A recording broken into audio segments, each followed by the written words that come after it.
Now, a couple of weeks ago when I made my mushroom and pea carbonara, I told you not to worry about those leftover egg whites, that I'd find a use for them and let you know what it is. Well, today's the day. These are my Almond Bliss Oatmeal cookies, as delicious and satisfying as a candy bar of a similar name. So whether you'd like to use up some leftover egg whites or just want a delicious snack to have on hand, I've got you covered, and I'll be showing you how to make this coming up next.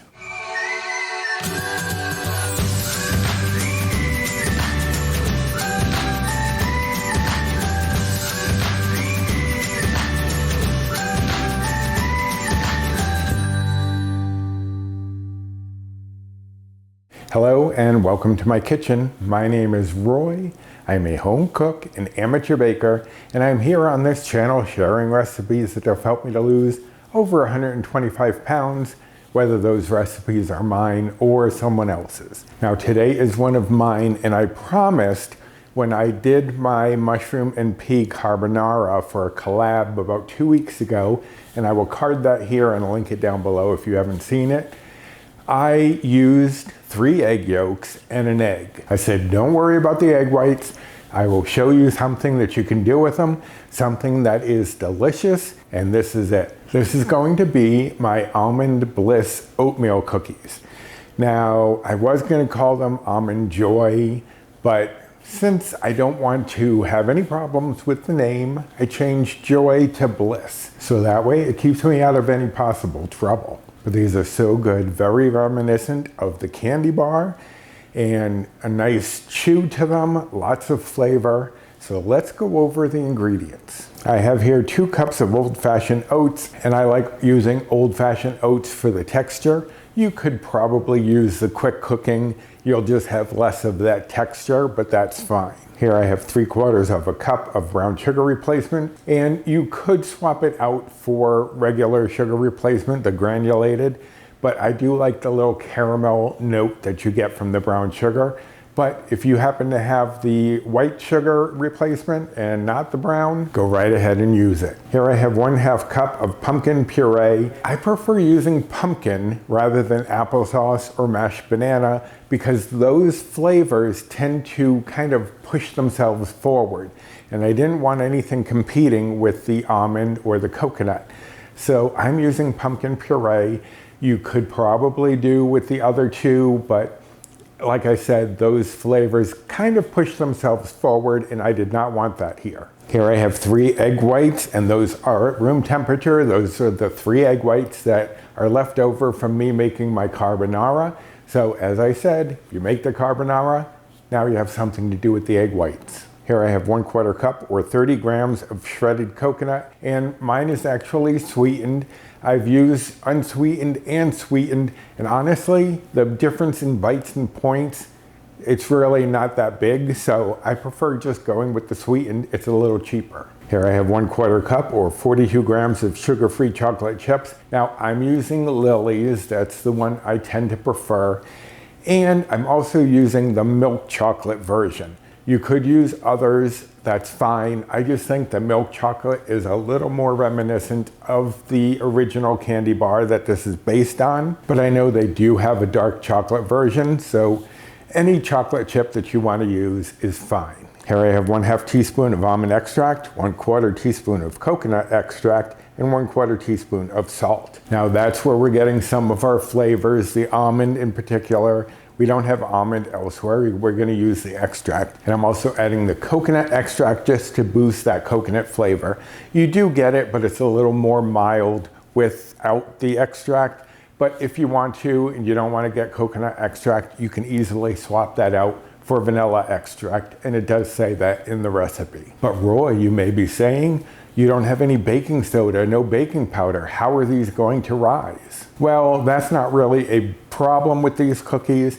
What we're going to be using as our leavener is our egg whites here. I'm going to be whipping those up to stiff peaks, but I'll show you what that means when we get there. So those are all of the ingredients. Let me shuffle a few things around and we're going to get started.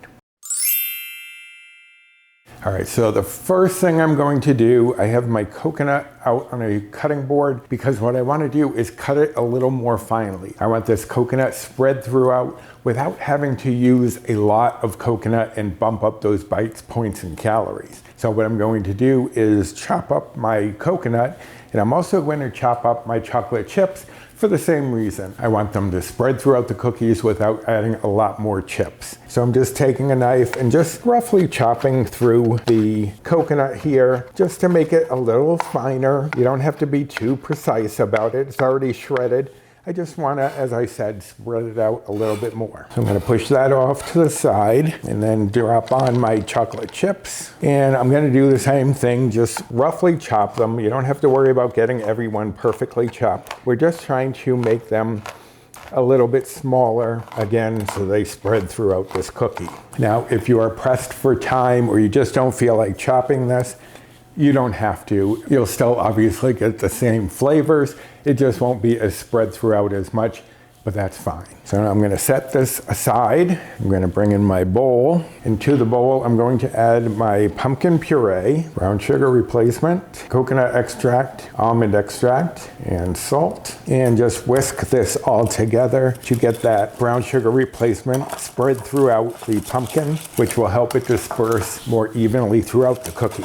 And brown sugar does like to clump, so you may have to break up some clumps as you're going because you don't want giant clumps of sweetener in your cookie. Okay, that looks good there. Now I'm going to add in the oatmeal and just toss that through to moisten all of that and get that all combined. Now it's not going to seem to want to come together at this point, and that's fine. What we really want to do here is to get our oatmeal hydrated a little bit while we're working on our egg whites. That way the oatmeal is not only softening, it's soaking in some of those extract flavors. So now that's all set. I'm going to set this aside and bring in my egg whites. And as I said, we're going to whip these to stiff peaks, and that's where they stand up when you hold the beaters upright, but I'll show you what that looks like. So let me get this whipping up. Now I wanted to stop here because if you've ever had a recipe say beat your egg whites until foamy before adding sugar or just to leave them there, this is what they're talking about, where they are just a bunch of bubbles on the top of the egg whites. And then we're going to keep beating this, and I'll show you what the soft peak stage looks like. All right, so here you can see that it still looks kind of like a foam. And when I pull this up, the egg whites just kind of droop over. That means it's holding a peak, but not firmly. These are soft peaks. So if you ever see a recipe calling for soft peaks, this is what you're looking for. Okay, now we're going on to stiff peaks. So now it's come together, it looks a little less foamy and a little more solid. And when I pick the beaters up, you see that they hold their peaks when they are sticking upright. And in the bowl, the same thing, the peaks are firmer, they're standing up. That is what we're looking for. So now I'm going to set this aside for a moment, bring back in my coconut and chocolate and my oatmeal. And we're going to add this into the oatmeal mixture. Now that the oatmeal's had time to soften, it's okay to add this in. I didn't want to add this in before because I didn't want the coconut to be sucking up some of the moisture that I wanted the oatmeal to get. So I'm just going to stir this through and get that dispersed throughout our dough here. Okay, so that's pretty well distributed. Now what we're going to do is add in the egg whites. And you don't want to add them all at once because you don't want to lose all of the air you just built up. So I'm going to take about a third of them and put that into our oatmeal. And this you can be a little rougher with. So you just want to get this dough loosened up a little bit before we add in the rest. Because if we tried to add it all in at once, we would deflate our egg whites. This is going to loosen up the dough and let us incorporate the rest of the egg whites a little more easily. And they don't have to be totally incorporated just yet. Now we're going to add in another third. And this time we're going to be a little more gentle. We're just going to fold over, trying to incorporate it, but keep some of the air that we've created. That, as I said, is going to be our leavener, so you don't want to lose all of that air. And that looks pretty good. It's not fully incorporated, but that's fine. We still have more to go here. So add in the last of our egg whites. And one thing I did want to mention about egg whites is if there is any fat on the beaters, on the bowl, if you separate the eggs and you get any yolk in there, it's going to make it difficult to beat them into any sort of peaks. So even like oil on your hands getting onto the beater blades or onto the bowl, that could prevent them from getting to stiff peaks or even soft peaks, because that fat is going to interfere with the process of these becoming a foam. You don't want that, so make sure that you are not touching things too much or that you've just washed your hands so that you keep any oils off of them. But we're just going to get our last bit of egg white in here. And now you want to make sure that it's all fully incorporated, because this is our final mix of this dough.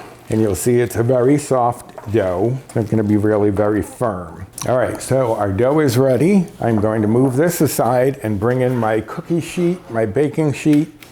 And I also have a number 24 scoop here, which is about 3 tablespoons. That is what I use to get 12 cookies out of this. If there is any extra dough left, I will disperse it, but usually it comes out pretty evenly. So I'm just going to press that in, make sure that you get just what you need there, and get that onto the parchment. Now you don't have to use parchment, you could just grease the pan, that's fine, but I like the extra insurance of the parchment paper.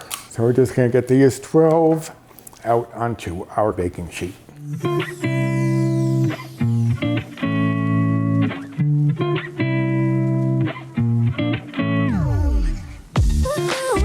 All right, so I do have some dough left. I'm going to spread that out amongst these cookies.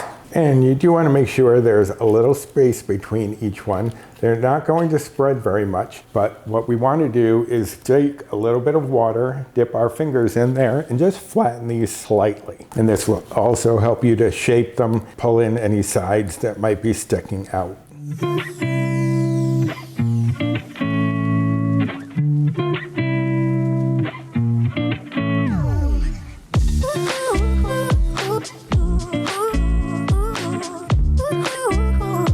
So I have my cookies all portioned out.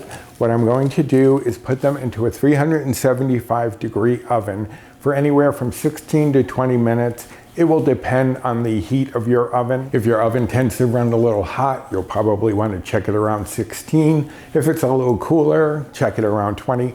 I usually start off by checking it around 15 minutes just to make sure they are where they should be. And you'll know they're done when you start seeing brown around the edges of the cookies. Now mine usually take about 18 minutes, but 16 to 20 minutes, and I'll be back.